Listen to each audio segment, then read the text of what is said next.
Welcome to Risk Matters, our latest series of podcasts created specially for dental practitioners here in Australia. As the name suggests, Risk Matters is all about managing risk. In this podcast series, we'll be taking your feedback and queries and putting them to leading industry experts, getting them to answer the difficult questions about managing risk and working safely. It's about what to do when managing risk matters most.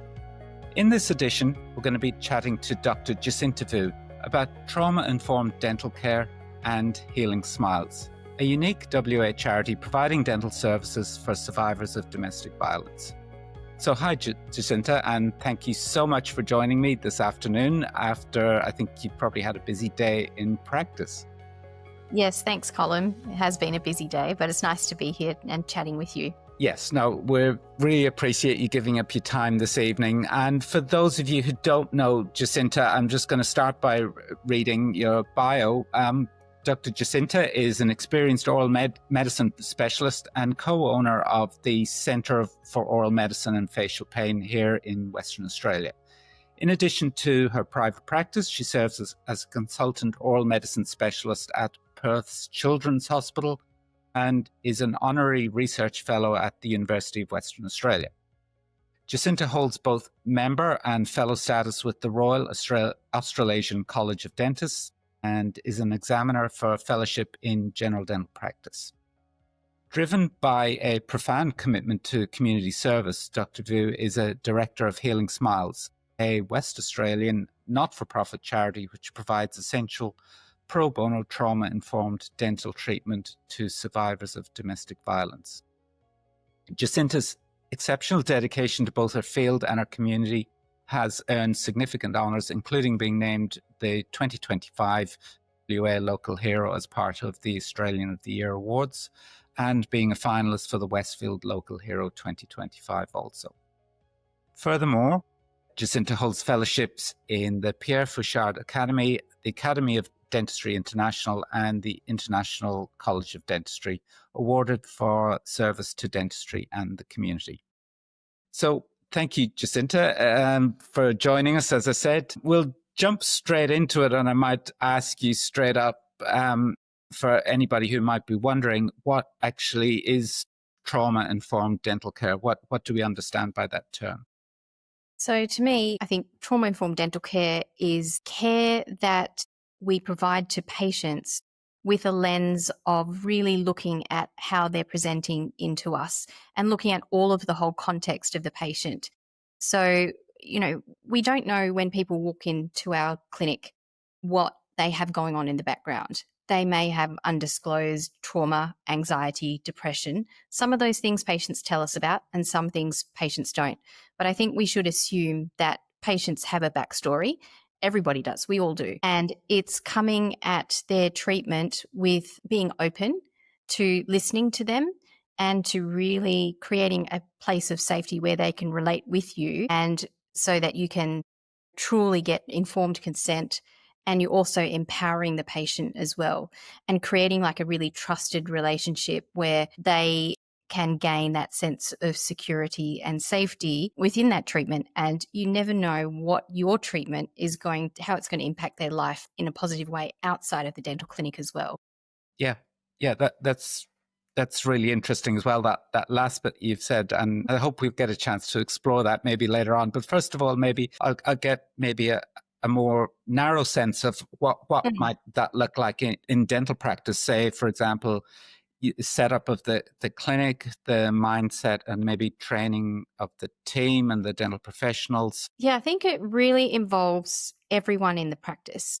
From, the moment somebody calls up to make an appointment or turns up to greet reception, being treated with courtesy and respect is always a must, not just from a customer service perspective, but to set the tone of how you work in your practice with patients as well. Sometimes it's good, even when you're sending out paperwork like a medical history form, to even have simple questions asking, do you feel worried about your dental treatment?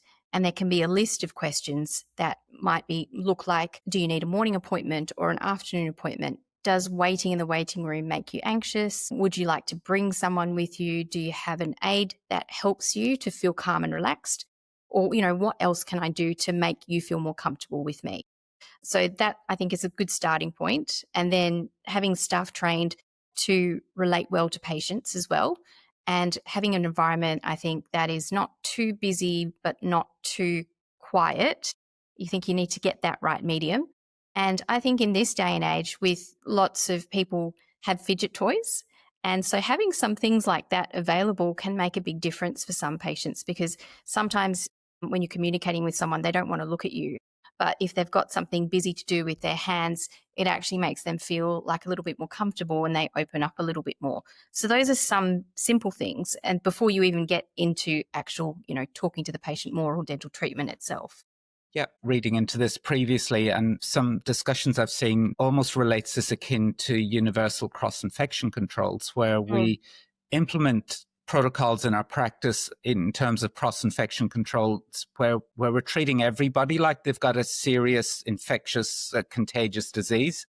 Yes. And that's a broad brush approach for every patient in the practice. And it sounds almost like these principles could be adapted into practice almost the same way, because as you've said, a lot of these traumas and things that people have experienced, the majority of them are undisclosed, and we know from data that a significant amount of patients are carrying those burdens around when they doesn't practice, and we may not even know it. That's right. I mean, I think the stats from a few studies have shown that 1 in 3 people have suffered an adverse childhood event, and that, that leads to trauma. And we don't know who that is, but it's a third of the population. That's a huge amount of people. So I agree. I think trauma-informed care, the more that I've sort of been involved in this space, should be something that we're doing all day, every day with every patient, and looking at everybody with that lens as well. Yeah. And I suppose when we see the patients in our room and we get them into the chair, I went for my dental checkup and clean today, and I actually was thinking about this through this lens, because I knew we were going to have this conversation this afternoon.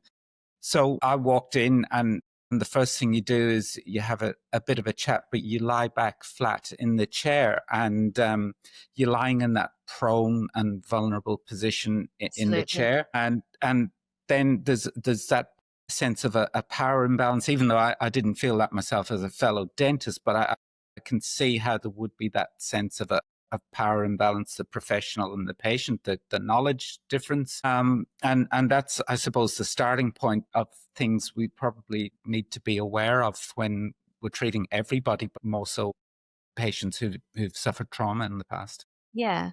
And I mean, even like, having a bib chain for some patients, having something around their neck can be a big thing. So asking, asking them, giving them the choice. And I think choice is one of the key words that we need to think about. Or you can still do dentistry, but you can give them choices that make them feel empowered. Do you want a bib chain, or do you just want it flat on your chest? What flavor of prophy paste do you want? What texture do you like? Are cotton rolls okay, or do you prefer something else?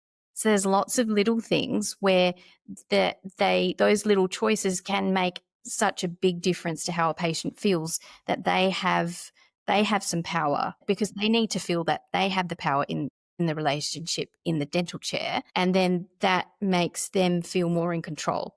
And I bet, Colm, that you might have gone home, because I do this sometimes, and checked whether all of the calculus is off your teeth as well. We all do it. I'm rubbing it with my tongue all day long. Yeah. And I mean, that's our sense of control coming through. Mm-hmm. Yeah.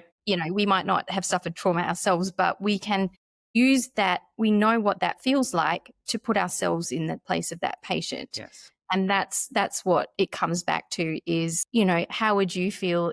You have to really be able to imagine what it would feel like and walk in those patients' shoes to understand what things might, set them off or make them feel uncomfortable, and then try to change that narrative for them or with them. Yes. Yeah. I think, as I said, that sense of immediately when you lie back in the chair, you could sense how that could make people feel very vulnerable and sense of powerlessness, and maybe it might trigger bad memories from, as you said, those adverse childhood events that might have happened to them. Yeah. So I think it is something we need to be very aware of, and also from reading into it, things that again we take for granted when you have a scale and clean, the taste of blood in your mouth, those things that you, and so those, I suppose we need to be very mindful that those things can be impactful or triggering or create anxiety or stress for patients who've had previous bad experiences. I mean, even we had a patient who who spoke to us, and she had been sexually assaulted, and she said for her one of the triggers was the smell of the gloves, the latex, because of the context of the trauma that she had suffered. So there are so many different things. You know, the dental environment, because we live and breathe and work in there, it's not Yes. daunting for us. But for most of the population, it really is, whether you've had a trauma or not.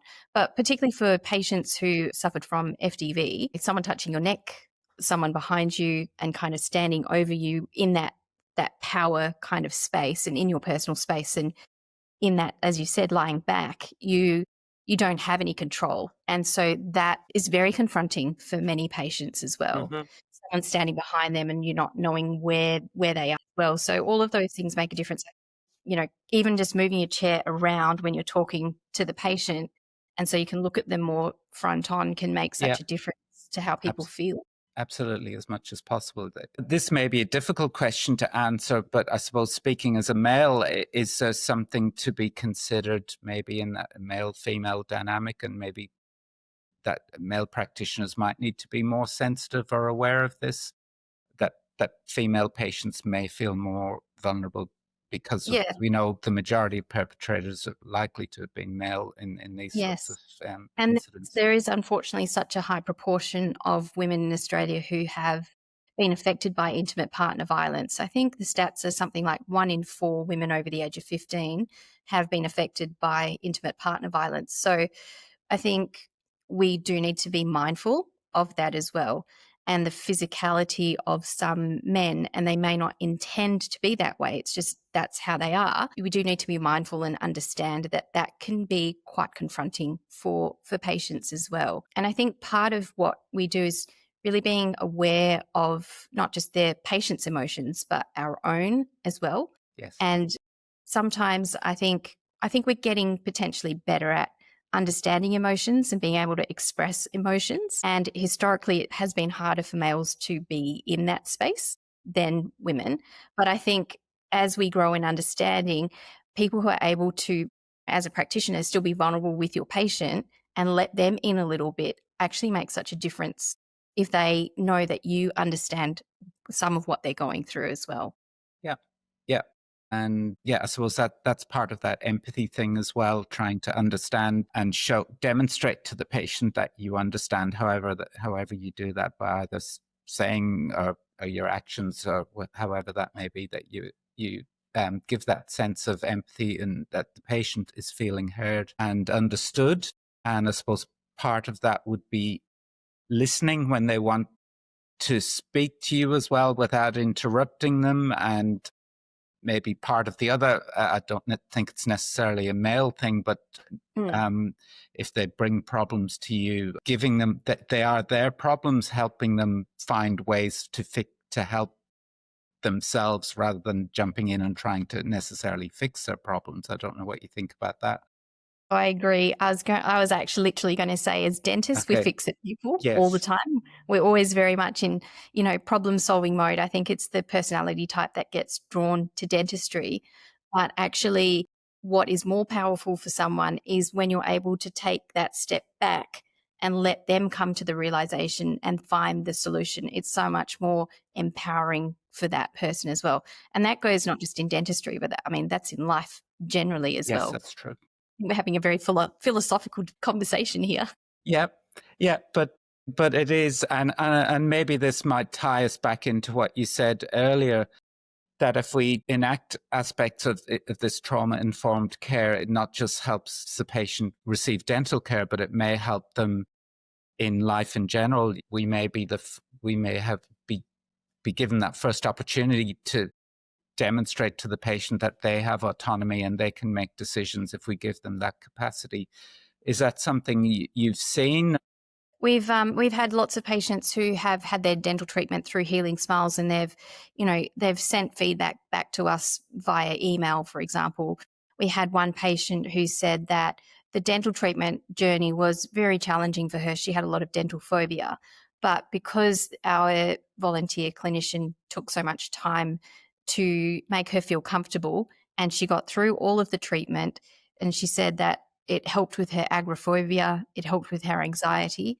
And then furthermore, it really impacted positively on her mental health. So then she felt more able to go out and tackle other aspects of things she needed to. We have other patients, of course, who say, now I can smile again. I feel so happy that I can go for a job interview, or I can go to school pickup and smile and don't feel embarrassed. We take a smile so much for granted, like when you've got a nice smile, nice Yes. teeth. And when someone tells you that and you really think about what the impact is, what that you've had, not just technically and clinically, but on that person as a whole, it's just, that's why we're doing what we're doing, to see them come back and say, it's helped me in this way and this way and this way. That's just wonderful to hear. Yeah, that must be ultimately so rewarding, not just doing the dentistry, but also having an impact in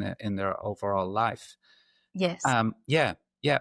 Now, you mentioned anxiety and anxiety management. Are there any particular strategies that fit in with this trauma-informed dental care in terms of managing what's we know is there in the general population anyway, dental anxiety and phobias, but maybe actually enhanced with a cohort of patients who've I previously think suffered it's trauma?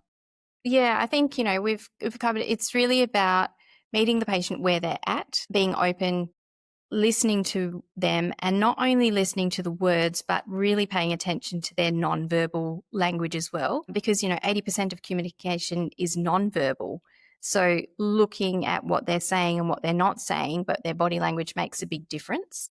And being acutely aware of that is important. I think we also need to remember that a trauma response doesn't always look like fight or flight. It can be freeze or fawn as well. And so patients don't always necessarily behave in a way that you think that they're traumatized or anxious, but they have these other responses where we need to be mindful of that as well. So if we're aware of those things and we are listening and open with our patient, then if they are able to let us know things that help them, then we can enact those things with them as well. And it might be simple as having someone with them that they're comfortable with, maybe a weighted blanket over them. That could be helpful for some people. Or again, like I said, a fidget toy could be helpful. The way you speak as well, and the words that you use, the tone that you use can make such a difference. So even if something, goes slightly awry, not getting too worried, but being able to reassure the patient that, sometimes these things happen and we're going to do this to help it, and we're going to follow this plan of action. And then, making sure that they're okay and that they understand and they consent to whatever's happening as well. Yeah, yeah. No, that makes sense. And I'm guessing that something else, another emotion as well as anxiety that may come up in this space is also possibly a sense of shame and even a sense of blaming Absolutely. themselves for the situation. Yeah. How do you suggest, are there any particular strategies that you have in terms of dealing with that or helping patients through that as well?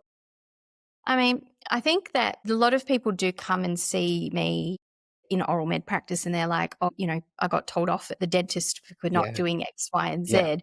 And they feel sometimes they are trying as hard as they can, but they might not have, the right technique of brushing or flossing or interdental brushing. Smoking cessation Yeah, probably is a big one where people feel a lot of shame absolutely. around.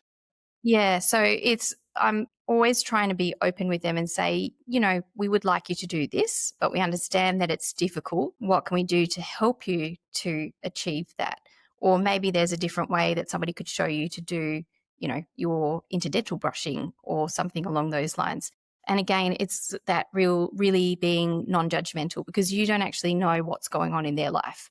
There might be a reason that they're not able to do that. I had one patient who had really bad rheumatoid arthritis. And so she really struggled to even, with manual dexterity. So her oral hygiene wasn't the best. So even for me to say to her, I can really understand why, because you actually can't move your hand around, and I know you're trying your best, but maybe there are some other aids that might be useful for you. And I think that helped her to feel more understood. And Yes. then you can build that relationship, and then you might get a bit further along in, okay, well, we can do this and you can try this, instead of just going, oh, you're not brushing your teeth. And that Yeah. ends the conversation. Yes. Yeah. And puts further shame on them by Yes. thinking they think it's my fault. I'm not doing a good enough job. Yeah. Mm. Yeah. That's a really good example. And another question that may be running through dentists' minds if they're treating patients in this cohort might be that all of this is going to take a lot of extra time and work. And how do we get around that? Maybe building patients towards treatment really slowly, and maybe having a longer assessment, and maybe letting them attend a couple of times to get used to attending the practice before doing any treatment, or those sorts of things. What would you say to that? I agree. It does take a lot of talking Mhm. and a lot of reassuring and spending time. It was a quote, it was something along the line of, attention is one of the greatest services you can give someone. And so that really resonated with me, because I think it's really true. And I think if you spend the time with the patient initially and you build that relationship, they will keep coming back. Whereas if a patient doesn't feel heard, doesn't feel seen, doesn't feel understood, why would they come back? So if spending that time initially, yes, it will take you some time to be able to understand them, but the reward is that you're really helping someone, not just, again, from that technical expertise, Yes. really helping them as a whole person, which is, I think, why we're all in dentistry anyway, or hopefully. Yeah. Yeah. And I think that's a really good example then again of applying it universally in your practice. Yes. It is as long as it takes to build a rapport, to build trust, to ensure that the patient feels heard and understood and has a sense of maybe power or control as much as that can be possible. Yeah. Certainly within Healing Smiles as well, there are patients who can't even step into the dental clinic room. And so our volunteer clinicians very understanding of that. And so they'll sit with them somewhere outside of the dental chair itself, for example, in the waiting room, at least for one, maybe even two sessions, just to kind of see how they go, and then gradually just get them to come into the room. It's almost like a desensitizing Yeah. type of procedure in a way, so that the patient then feels, okay, I can do this. And then I think by giving them that sense of empowerment, they get the confidence. And once they have the confidence, then they're happy to have the treatment done, giving them the choice of, okay, we can do this tooth here or this tooth, or we can do a scale and clean, or how many things do you want to have done today? You know, again, they're all those little choices that make such a difference Yeah. for a patient. Yeah. Yeah. And you did mention screening in terms of, I suppose, treating trauma affected patients. So is there a particular tool that you use, or is there something that you recommend maybe people in general practice could use or should use or might be helpful in certain situations? There is. So it's called a SARC, Sensitive Practice Request Form. So there are some publicly available ones, mostly from the Department of Health in WA. Definitely have them. So you can have a look at those and borrow those. And they go through a list of questions, which are specifically tailored to help you determine, what you need to do to make a patient feel more comfortable. So I think that's a really good starting point, if you're wanting to implement some of these things into your practice. I think that's a really good one. And, sometimes even just sending the form out and someone knowing that you're thinking about these things makes a difference to that patient as well. They may choose not to fill it in, but that's okay. You've made the effort to meet them somewhere as well. Yep. And you may be the first health practitioner of any form that's ever given the patient the opportunity to tell you something Yes. and that they may have ever encountered. So that might be very even empowering to start off treatment. And what about if a patient does disclose something to you as part of your just routine dental care, say, for example, something about, I suppose, an area you know quite well, domestic violence, or perhaps some form of abuse, like physical abuse or sexual abuse. I don't think we're necessarily very well prepared or equipped to deal with how to respond to that. Have you any So, thoughts about that? yeah, so I think in the first instance, remain calm. That's always my number one. That's what I tell patients a lot. I'm like, number one rule, remain calm. And then be curious. So you can ask them, I think the first question I would ask is, are you safe? And is there anything I can do to help? Some patients may disclose, but they're not in the position to leave the relationship yet because it's not safe. And at that time of patients or people leaving a FDV relationship, that's actually the most dangerous. So you don't want to just pick up the phone and call the police without consulting with the patient to see where they're at, whether they need that help or not. It's about being able to be calm, be considerate, be curious, find out if they're safe, find out if they need assistance or help, and then providing some contacts potentially of, for example, Lifeline or White Ribbon, those sorts of organisations where they can get further actual help from those organisations, which we're not qualified to give, and that's okay. But that is what we can do. And I think the other thing that we should be doing is if we see something in the mouth that we think might indicate these sorts of things, documenting it is actually okay to do as well, because that then if the patient comes back and they've got a court case or something going on where there's an investigation, having that recorded by a health professional is actually really important. Yeah. Okay. Or maybe even signs of assault or something around the Yes. face. Yeah. And not necessarily all just the physical things, but, you know, if they come with their partner and the partner seems to be running the show and telling you the patient's story instead of the patient themselves, is there an element of coercive control? Is there financial abuse? If they're excessively anxious, those can all be signs of family and domestic violence as well. Yeah. And it is a question we do get asked from time to time on the phones at Dental Protection around, is there an obligation to report this? And I suppose I know from looking into it from time to time, there are different state by state Yeah. requirements and thresholds. I don't know if you've got any general comment on that. It is probably a trickier one to answer. Yeah, I think there are state specific rules. I don't think there's anything specific, like I don't think we're mandated in WA Mm-hmm. for, to report. So it does, but I think, yeah, you have to refer to your own state Yeah. kind of rules. Yeah. And it's possibly something, you can ring your indemnifier and maybe get some Yeah. guidance, because Yeah. we cover across Australia, and I know Yes. it is state by state. There are different rules. Yeah, tying everything together in terms of the trauma-informed dental care, is there anything further that you think is relevant for our members in terms of maybe seeing those patients or applying that universally, maybe as part of just a call to action, maybe to practitioners to maybe think about this and apply on a more universal level in their practices? Yeah, I think we can all do it.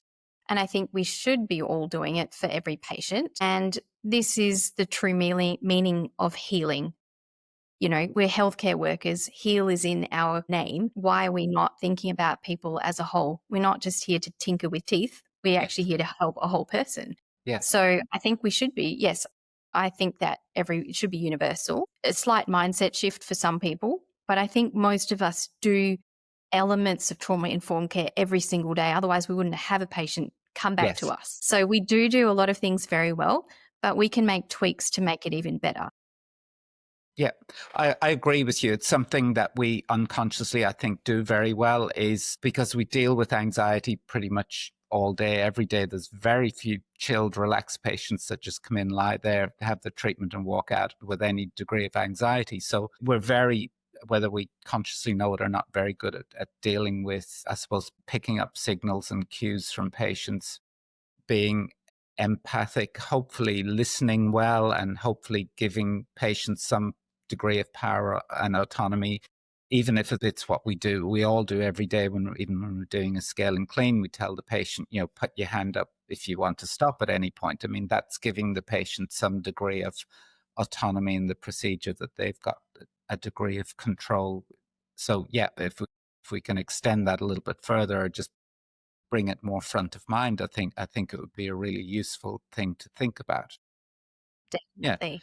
And the other thing that you said as well, that the positive impact of enacting this, not just from the dental perspective, but also for the whole person perspective, I think is really inspiring, and really it must be very rewarding when you see that in your work with Healing Smiles. Yes. I mean, not just Healing Smiles, but Yeah. even in oral med practice as Yes. well. I mean, Yeah. as you can imagine, most of my time is spent talking with patients as well. So I don't find it a stretch to think of it as a separate category. Trauma-informed care is not separate. It's an integral part of what we're doing. Yeah. Yeah. And can we talk a little bit about Healing Smiles, something that I know is Yes. very dear to your heart and you're very passionate about? Can you give me a little bit of a background of how it came about? So Healing Smiles began in 2018. It was actually started out of the Women in Dentistry Society, and Dr. Goshabali, one of the orthodontists in Perth, she was the outgoing president, and she said, we're raising funds for various charities, but I'm pretty sure we can do something that really directly helps people, because we have so much expertise amongst us, women dental practitioners in Perth. And so she thought about it for a little bit, and she said, I've got it. Because family and domestic violence was really topical, she said, why don't we do this? And so we were all very, I think I was the incoming president at the time, so we were all on the executive committee very supportive. And so she got it up and running. And so that was 2018. And it started off with just a small group of dentists who got together and said, okay, we can do this. And we spoke a lot to the Australian Dental Health Foundation to kind of get an idea of how to kind of get the ball rolling. And then we started seeing patients in our own practices, essentially. So it's almost a little bit like adopt a patient from the ADHF model with Rebuilding Smiles, but it's actually a step beyond that, because not only do we have a group of general dentists, we have almost every dental specialist represented in our group of volunteers. And so we can refer patients in-house essentially, to, for example, if they have a challenging endo, we can refer that onto the endodontist who's a Healing Smiles volunteer, or someone who needs a difficult extraction, we can refer to our MaxFax surgeon volunteer. And so that makes it a really powerful kind of thing. And then we do talk as well between ourselves sometimes about patient management and how to kind of navigate certain things. So there's that collegiality aspect as well. So in 2020, I was asked to step in then as the clinical coordinator of Healing Smiles. And that was kind of a time when I wasn't working as much. So I had some time on my hands, and I was like, okay. Then we had to navigate the pandemic, which was hugely stressful because nobody could do anything. There was more family and domestic violence incidents, and so our waiting list was getting bigger and bigger, and our amount of patients being seen was getting smaller. Luckily, 2021, and the Oral Health Centre partnered with us and said, you can come and use our clinical space. So then we were able to start getting some more patients through. And then as the new normal for dentistry happened, then patients were being seen in private practice as well. Then from there, so we've had a massive few years. From there, we had the attention of the Department of Communities from a small grant that we were awarded in 2020. And then after the state election in 2021, they called me and said, we've got money for dental treatment for women survivors of domestic violence. What should we do with it? Shall we give them vouchers? And I said, well, no. What you could do is, we need a clinic. Can we build a clinic, because we're doing this work, so we can actually facilitate a practice that is built from the ground up with trauma-informed care essentially in mind. And so they came back to me after a week and they said, yes, we can have the money. So Oh, fast okay. forward to January 2025, and we've now opened our 2-chair clinic Yeah. of our Congratulations. own. That's Yeah, amazing. which has been incredible. And so since 2018 to now, we've helped over 600 women and probably provided at least $900,000 worth of free dental treatment in that time as well. And it's not about the numbers though, it's about those, each individual life that we've touched. We hope that we've made a positive impact. We hope that we're playing our part in breaking the cycle of family and domestic violence as well. And we know that, when mothers feel good, they pass that on to their children. So we're hoping that intergenerational kind of thing also, improves as well. That's amazing. You must be so proud of everything. I am. The whole team. The whole team is amazing. Our volunteers are very kind, very generous, and they're the heart and soul of, Healing Smiles. And I've been awarded certain things, but it's really just a representation of what they're all doing. So I don't get to do so much of the clinical work because there's not as much need for oral medicine as general dentistry. So I give my time in a different way on the back end of things, essentially. But it's nice to have that recognition for our volunteers and for the work that we're doing.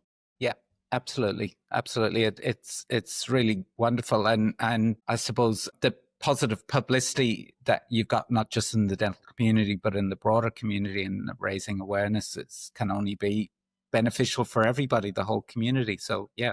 congratulations. Thank you.